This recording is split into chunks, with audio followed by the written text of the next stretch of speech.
के जंगल में एक कौवा और चिड़िया रहते थे। उन दोनों के घोंसले पास पास ही थे। कौवा बहुत शातिर था जबकि चिड़िया बहुत सीधी थी। एक दिन कौवा चिड़िया के पास आता है और कहता है, चिड़िया चिड़िया, बहुत जोरों की भूख लगी है। अगर तुम्हारे पास कुछ खाने को है तो दे दो, तुम्हें दुआएं दूंगा।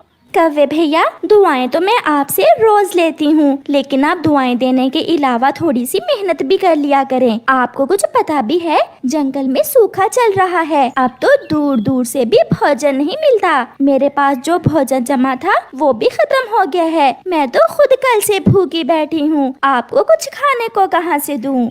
अच्छा, मैं तो बड़ी आशा लेकर तुम्हारी तरफ आया था। अब मेरा क्या होगा? मैं तो जब जंगल में हर तरफ भोजन होता है तब नहीं ढूंढ पाता।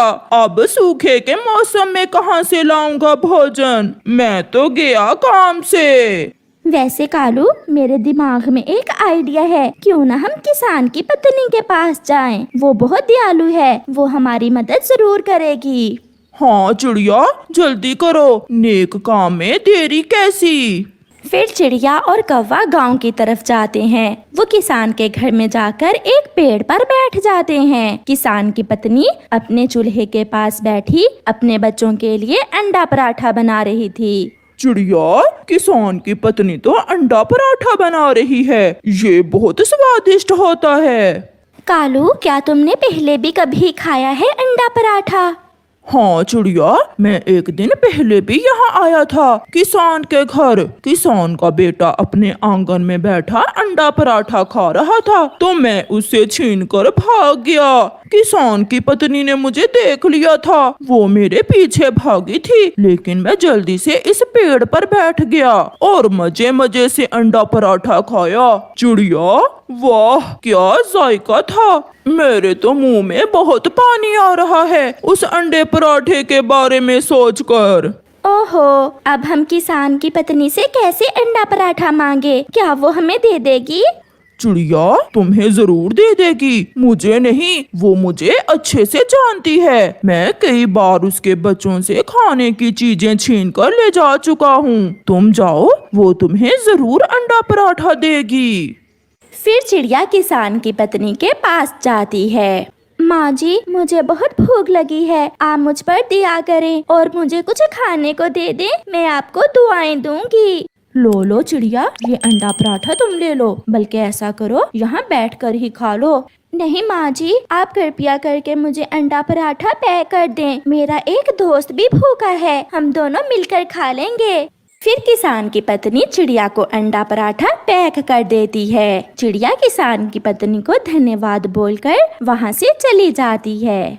कौवा भी चिड़िया के पीछे उड़ता है। वो दोनों जंगल में जाकर एक पेड़ के नीचे बैठ जाते हैं। चिड़िया, यहाँ पास में ही पानी का झरना है, तुम ऐसा करो, जल्दी से जाकर पानी ले आओ, जब तक मैं अंडे पराठे का ध्यान रखता हूँ। तुम तो जानती हो मैं कितना कमजोर हूँ, बहुत थक गया हूँ मैं। अच्छा कालू, अब ज्यादा ड्रामेबाजी ना करो, मैं जाती हूँ। मासूम चिड़िया पानी लेने चली जाती है। अब खाऊंगा मैं अकेला ही इस स्वादिष्ट अंडे पराठे को। बेचारी चिड़िया।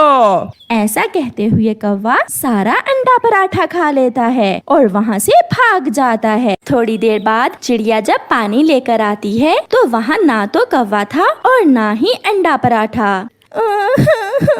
वो कालू का बच्चा मुझे धोखा दे गया, लेकिन मैं भी तुम्हें इस बार ऐसे माफ नहीं करूँगी, तुमसे बदला जरूर लूंगी। फिर चिड़िया वहाँ से उड़ती है और सीधी किसान की पत्नी के पास जाती है और उसे जाकर सारी बात बताती है। तो वो काला कौवा तुम्हें धोखा दे गया, उस पर तो मुझे भी बहुत गुस्सा है। वो तो मेरे बच्चे से कई बार खाने की चीजें छीन कर ले जाता है। तुम कल उसे किसी तरीके से यहाँ ले आना, फिर देखना कैसा सबक सिखाती हूँ मैं उसे।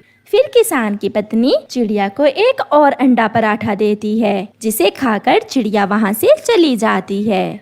रात को चिड़िया कौवे के घोंसले में जाती है। कौवा सो रहा था। कौवे भैया उठो, मैं आपके लिए एक अच्छी खबर लेकर आई हूँ। कौवा उठ जाता है। चिड़िया, तुम वो जब तुम पानी लेने गई थी तो भूख की वजह से मेरी आंखों के सामने अंधेरा आने लग गया था। मैंने जल्दी से वो अंडा पराठा खाकर अपनी जान बचाई। तुम मुझे माफ कर देना।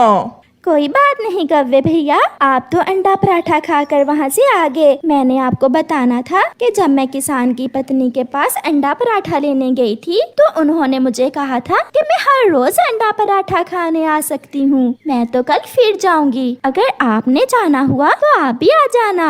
हाँ हाँ चिड़िया, मैं तुम्हारे साथ जरूर जाऊंगा और कल हम दोनों दोस्त मिल बांट कर अंडा पराठा खाएंगे। क्यों नहीं कव्वे भैया, मैं सुबह आपका इंतजार करूंगी। जल्दी आना। Bye bye. अब मैं भी जाकर सोती हूँ।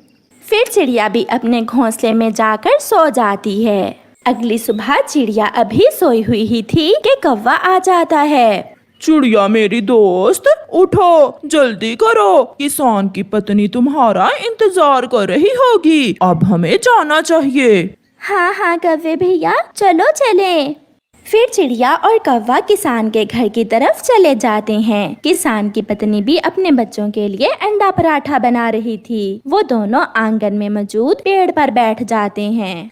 कव्वे भैया, आज आप भी मेरे साथ चलें। किसान की पत्नी बहुत दयालु है, वो आपको कुछ भी नहीं कहेगी। मैंने कल उनको आपके बारे में बताया था। वो तो कह रही थी अपने दोस्त को जरूर साथ लेकर आना। हम चूल्हे के पास बैठकर गरम गरम अंडा पराठा खाएंगे और साथ में चाय भी पियेंगे। ये सुनकर कौवा लालच में आ जाता है और वो चिड़िया के साथ ही चूल्हे के पास जाकर बैठ जाता है। किसान की पत्नी ने भी एक लोहे की सलाख गरम करने के लिए चूल्हे के अंदर रखी हुई थी। आओ आओ पक्षियों, मैं तुम्हारा ही इंतजार कर रही थी। कौवे, तुम यहाँ आओ मेरे पास। तुम्हें तो मैं 2 पराठे और 2 अंडे दूंगी, जिससे तुम्हारी सारी कमजोरी दूर हो जाएगी। माँ जी, आप सच में कितनी अच्छी हो। कमजोर तो मैं बहुत हो गया हूँ। क्या करूँ, जंगल से भोजन मिलता ही नहीं है। कई दिन बीत गए हैं पेट भर कर खाए हुए। ऐसा कहते हुए कौवा किसान की पत्नी के पास जाता है। किसान की पत्नी भी जल्दी से गरम लोहे की सलाख कौवे के नीचे रख देती है, जिस पर बैठकर तो कौवे की चीखें निकल जाती हैं। हाय, मैं मर गया। माँ जी, ये क्या किया आपने? मेरी पीठ, हाय मेरी पीठ।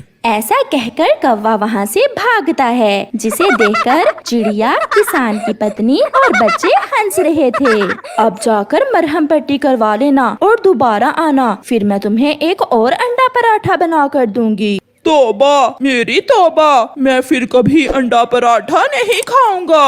और कौवा वहाँ से भाग जाता है। ऐसे कौवे को उसके धोखे की सजा मिलती है।